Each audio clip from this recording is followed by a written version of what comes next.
their sensors are scrambled. Shoot now and they won't be able to engage their countermeasures.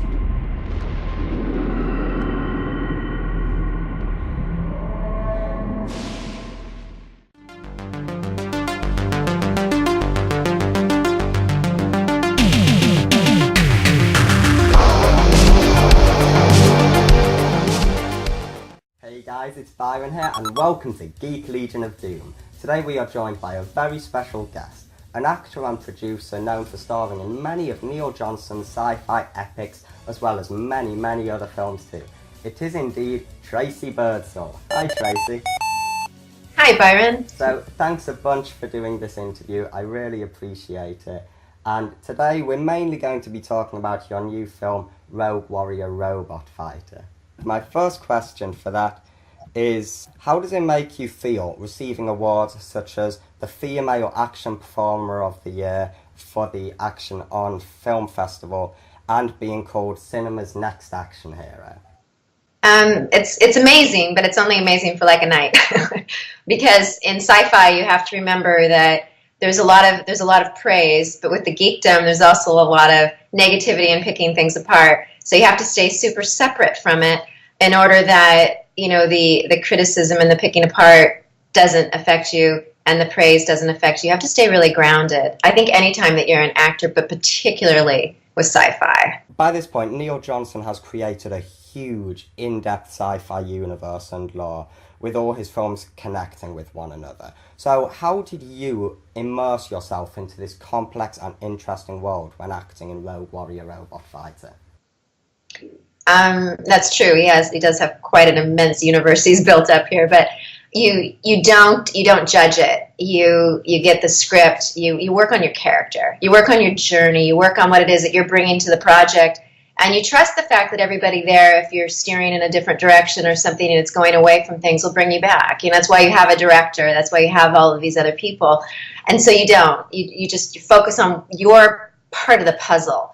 You know, you just keep your head completely there. You can't focus on anything else when you're living the life of somebody else. You know, and that's another thing on your other question, because you were saying, you know, how does it make you feel? Well, when I watch the movie, I don't watch me. You know, I watch the character journey. So then again, I separate from it. Well, yeah, I suppose that's a sign of good acting, the fact that you can separate yourself so much that it's almost like you're watching another person. I guess it's then when you really know you've achieved your goal.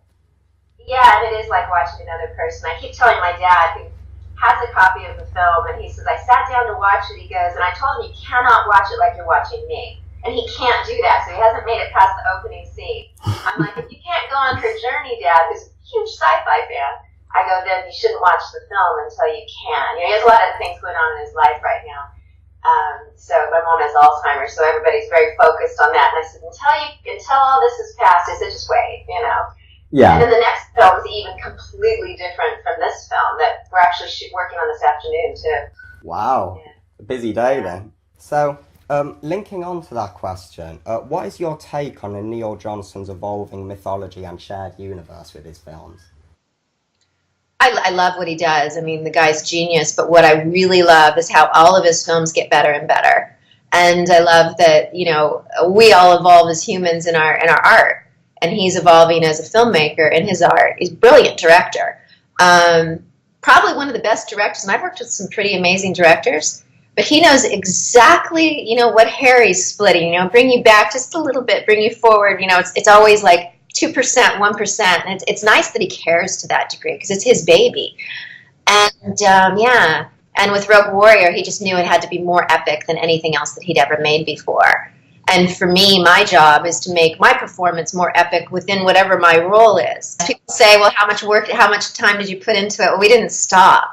And our pickup days and we were shooting for, 60 days at least after we were in post, yeah. It's like, we need this to be more epic. We need that to be more epic. We need to go back, and it's like, okay. What do you think was the most nerve-wracking or stressful moment on set for you, either with Rogue Warrior or any other film? For me, it's, with the Time War, it's another story. We'll go there later. But with Rogue Warrior, it was the extreme heat.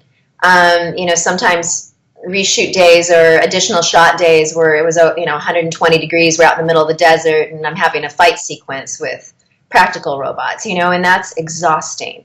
And you're really pushing your body to the extreme level, and you'll notice in some of the scenes, I know some of it was color graded, but your skin is bright red, and it's because you're just like a little inferno, and you can't think, your brain's swollen, and you just keep going, and that's exhausting. So that was the hardest thing.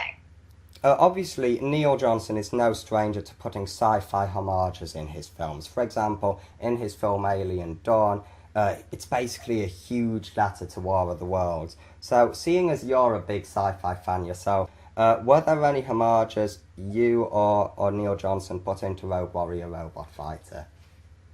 And I have seen that he's done that in the past. We tried really, really, really hard to make Rogue Warrior its own beast.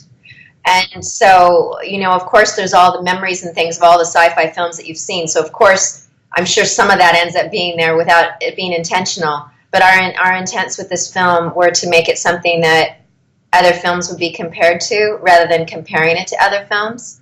So it's not intentionally now, which was hard with my character because I wanted so badly. I had all these, badass women that I wanted so badly to measure her after that I had a lot of respect for. But instead I had to create her as her own entity. It would be a lot easier if you weren't into science fiction.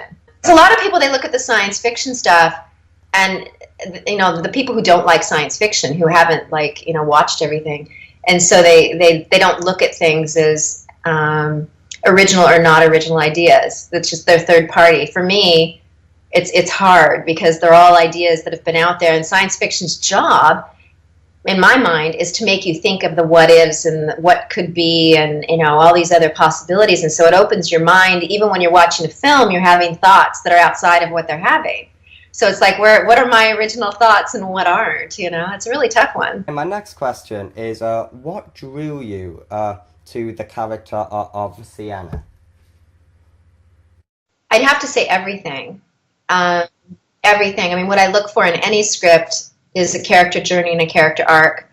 And this one, it's huge because she has self-realization, she has disasters, she's fighting, artificial intelligence has overtaken the world. There's everything to be excited about with that if you love sci-fi.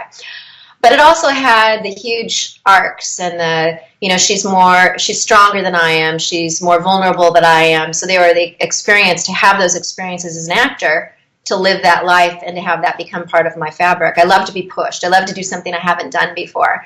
And also the robotics. I mean, I grew up, just had a thing for robotics. So I was very excited to deal with that and the possibility of AI overtaking humanity. Yeah. I mean, it's something that we think about, And when we watch everybody walk around with their phones in front of their faces and falling off curbs, it's like, there's a little bit of an overtaking starting already. That is exciting because, as much as I use technology for everything, I'd also say it's one of my biggest fears in that you do feel trapped by it sometimes.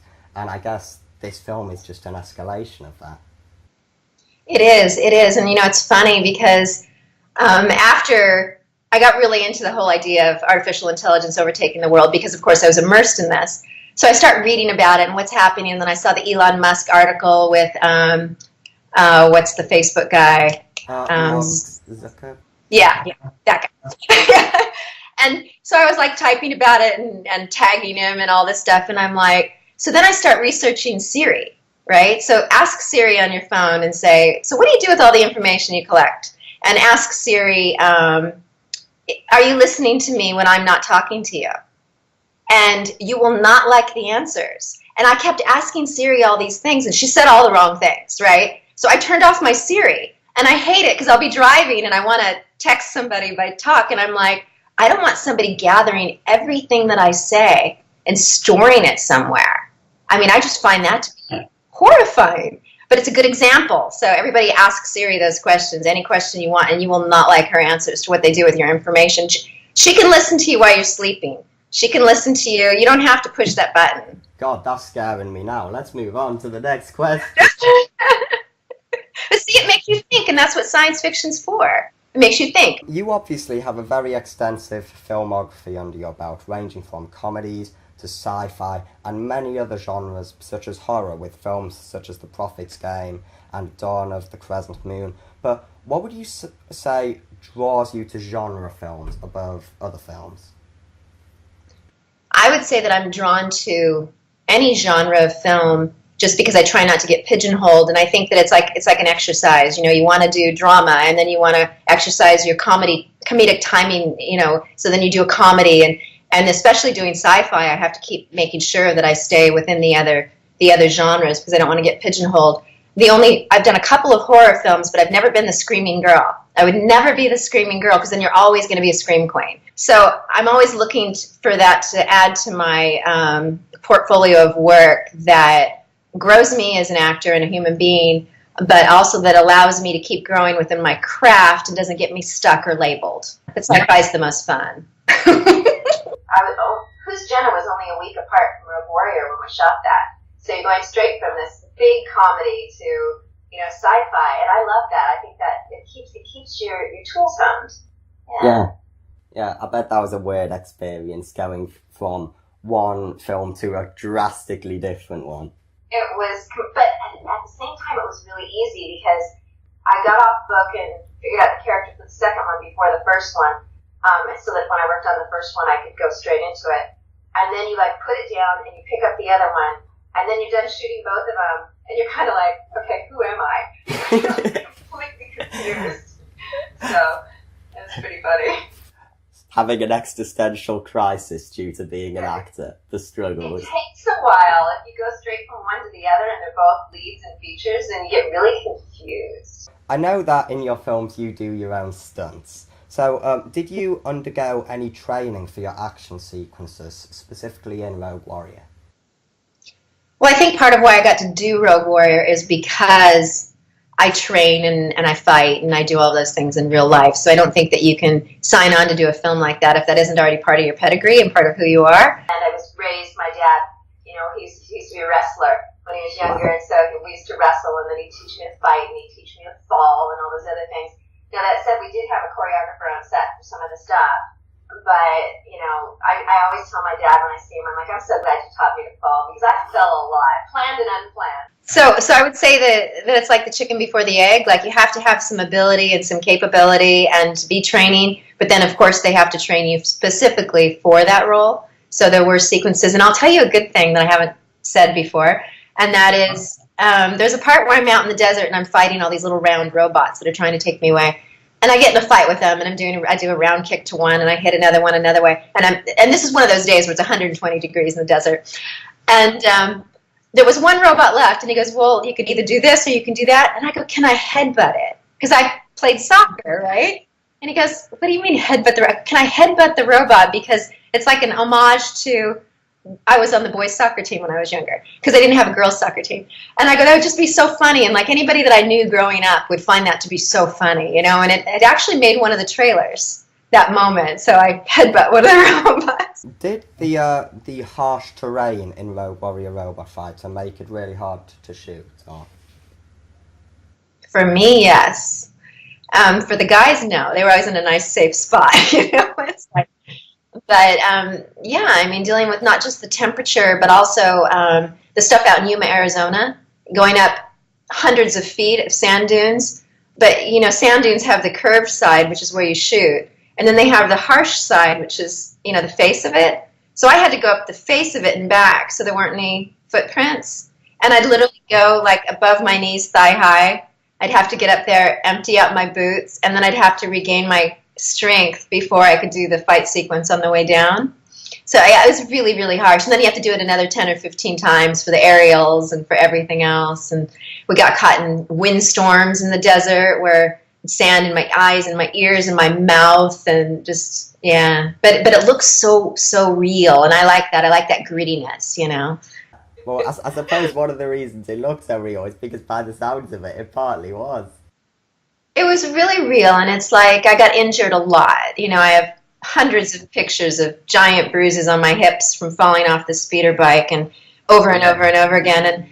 But that's part of why it's so real is then the character's injured. So the next day when she shows up, I mean, she's injured, she's healing, but that's real because it's the end of the world. You know, artificial intelligence is overtaking humanity. That's real. You wouldn't be uninjured. Yeah. I know that many of the robot effects were added in post, but actually on set, were you given any descriptions of what they were going to look like to help you envision them? You were not to the same description as they were done in post, because of course a lot of that wasn't decided yet. It was a concept, it was an idea, but there were also a lot of practical robots. There were a lot of robots that were built for the filming because Neil Johnson wanted this film. He did Starship Rising and Starship Apocalypse. They were mostly green screened, and he's like, I don't want to do green screen. He goes, I want this to be as practical as possible. So he, he built a lot of them, and Hoagland, the little round one, is sitting next to me in my office still, and I got to kind of build a personality to him and bring him to life in my mind so that he was real to me on set, so it would be real to the viewer. When playing the role of Sienna, what emotional response or message were you aiming to evoke from the audience?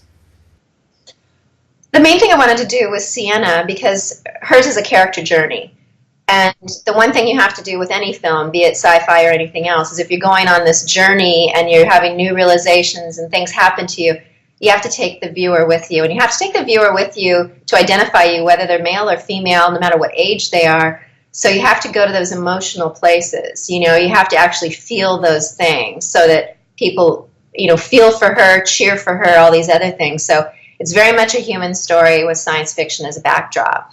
And I think we really succeeded in that. I mean, men and women alike have said when they went to the opening night and the screenings and stuff, they're like, wow, I really felt for her. And it's like, can't believe she had to go through all that. And it's like, oh, good, that means I took you on my journey.